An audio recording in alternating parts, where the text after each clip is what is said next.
Vamos dar início aqui ao nosso curso básico de lógica de programação. Existem várias abordagens para se ensinar lógica de programação.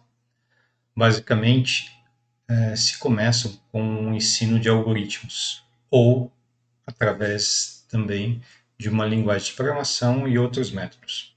A abordagem que vou utilizar aqui é utilizar um foco maior numa linguagem de programação, deixando o algoritmo meio que em segundo plano. Então vamos iniciar. Nós vamos ter uma parte teórica de introdução sobre lógica de programação, algoritmo, ambiente, algumas coisas que nós temos que prestar atenção antes de começar os exemplos, né, didáticos através de códigos. Então, vamos começar com a definição do que é algoritmo. Algoritmo é um conjunto de regras e procedimentos lógicos perfeitamente definidos que levam à solução de um problema. Não, nem sempre um problema, mas às vezes uma execução de uma tarefa.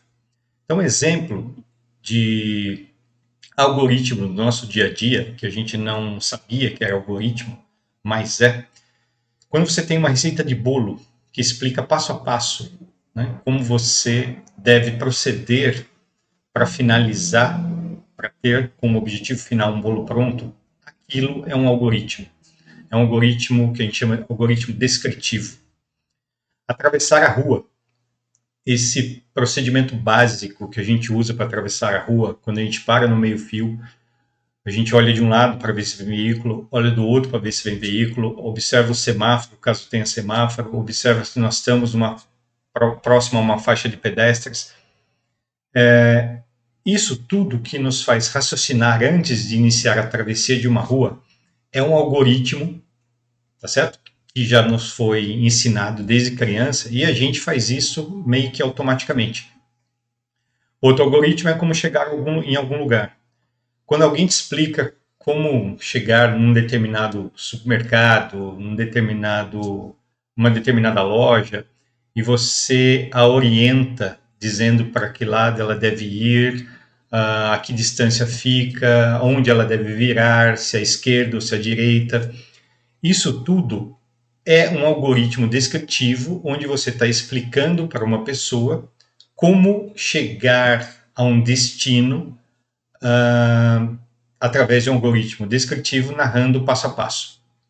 E a explicação de como realizar uma equação matemática. Né? Primeiro você divide, depois você multiplica, aí você tira a raiz e assim por diante. Então, esse descritivo, onde a gente ensina uma pessoa a como resolver essa equação matemática, também é um algoritmo. Algoritmos podem ser feitos em fluxograma. Então, fluxograma é simplesmente um desenho parecido com esse. Tá? Nesse caso, o fluxograma está descrevendo aqui o algoritmo que testa se a variável A é menor do que a variável B. Então, esse algoritmo aqui, ele dá essa solução. Para fazermos fluxograma, nós temos todos esses símbolos que podem ser utilizados para a confecção do fluxograma para realizar algum procedimento, alguma tarefa. Você pode, da mesma forma, usar um fluxograma nos exemplos que nós vimos anteriores. Fazer um fluxograma para realizar uma receita de bolo, para atravessar uma rua, como chegar a algum lugar, uma equação matemática. Então, através de um fluxograma, você consegue, né, mostrar para quem esteja lendo o fluxograma atingir um determinado objetivo. O algoritmo também pode ser descritivo, como eu comentei. Aqui no caso, um exemplo de cálculo da média de um aluno. Então aqui nós temos os passos. Como fazer o cálculo da média? Então, o cálculo da média de um aluno, obter as duas notas das provas, calcular a média aritmética, que é somar os dois números e dividir por 2, e aí eu verifico, se a média for maior que 7, o aluno foi aprovado, se não, ele foi reprovado. Então, aqui é um algoritmo que permite verificar, né, se o aluno foi aprovado ou reprovado com base na nota das duas provas que ele realizou. Um outro algoritmo de exemplo descritivo aqui é a receita de bolo. Então, nós temos aqui 9 passos que, se uma pessoa seguir, ela vai chegar ao resultado final, que seria obter um bolo. Um exemplo que a gente encontra muito na internet sobre algoritmo é o algoritmo para troca de pneus. Então, o que acontece?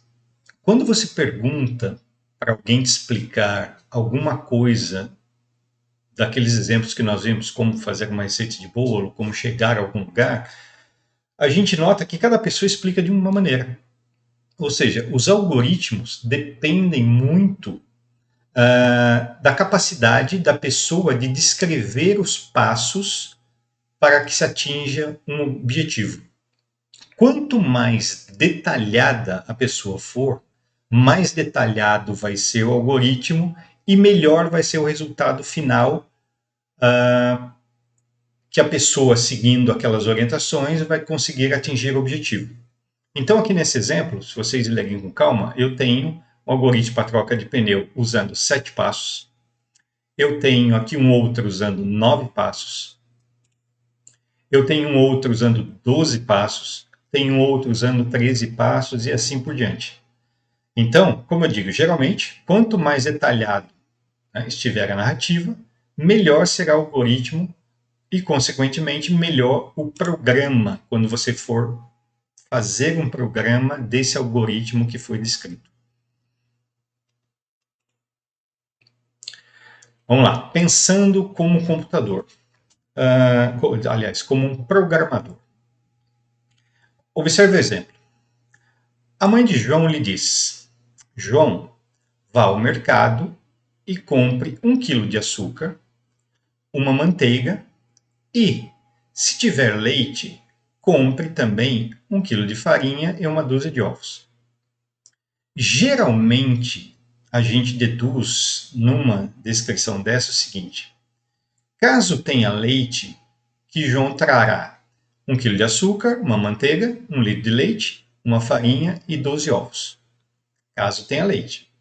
Caso não tenha leite, que João vai trazer, então, 1 quilo de açúcar e uma manteiga apenas. Isso aqui é o que geralmente a gente acaba pensando, lendo esse algoritmo ou seguindo as ordens que foram dadas, né, pela mãe do João. Mas um programador, ele já pensa diferente. O pensamento do programador é o seguinte: caso tenha leite, João trará apenas 1 quilo de açúcar, uma manteiga, 1 quilo de farinha e 12 ovos. Ele não vai trazer o leite. Por quê? Porque o leite, aqui no caso, a mãe só pediu para verificar se houvesse leite. Ou seja, se tiver leite, compre farinha e uma dúzia de ovos. Não é para comprar o leite. Mas a gente deduz, quando lê um enunciado desse, assim, se tiver leite, compre farinha e uma dúzia de ovos, a gente também levaria o leite. No caso da programação, se não tiver explícito uma ordem efetiva de comprar o leite, a gente não executa essa tarefa, porque ela não foi explicitada, tá certo? Então, quando a gente vai programar, a gente deve programar exatamente o que foi orientado. A gente não deve deduzir o que poderia ter sido feito. E no caso, né, de não haver leite, aí o resultado vai ser igual. Ele iria trazer apenas 1 quilo de açúcar e uma manteiga. Então, 1 quilo de açúcar e uma manteiga. Então, é muito importante a gente ter em mente isso. O computador não deduz, apenas executa ordens diretas. Então, a ordem direta aqui foi o quê? Compre 1 quilo de açúcar, uma manteiga. Compre 1 quilo de farinha e uma dúzia de ovos. No caso, o leite foi uma condição. Uma condição que, se ela tivesse sido satisfeita, ele ia executar essa ordem. Esse é o objetivo de como você deve pensar como um programador. Nesse curso, a gente vai utilizar, então, uma linguagem de programação. Poderia ser qualquer uma, né? Ruby, MQL5, Java, C, Pascal, Fortran, seja lá qual for a linguagem, isso não importa, porque quando a gente vai aprender lógica, a lógica de programação é a mesma para todas as linguagens de programação. Então, quando você aprende lógica de programação, você consegue aplicar em todas as linguagens de programação. E isso é muito bom, porque quando você aprende lógica e aprende uma linguagem de programação, você aprender outra linguagem de programação é muito rápido. Você só precisa aprender como escrever nessa nova linguagem. A gente talvez passe, né, pelo algoritmo descritivo em alguns dos exemplos desse curso. O ambiente de desenvolvimento vai ser o mais simples possível. Pretendo usar apenas se possível, um bloco de notas e uma janelinha de console do MS-DOS. A gente vai aprender a fazer teste de mesa. Isso aqui é muito importante. A pessoa que tem habilidade de realizar o teste de mesa, ela acaba exercitando e acelerando o seu aprendizado na hora de aprender lógica de programação. Com o tempo, a gente acaba fazendo isso de cabeça. Agora, quando o algoritmo é muito complexo, ou o programa é muito complexo, e a gente não consegue identificar o que está acontecendo ou tentar corrigir algum erro, isso aqui é fundamental.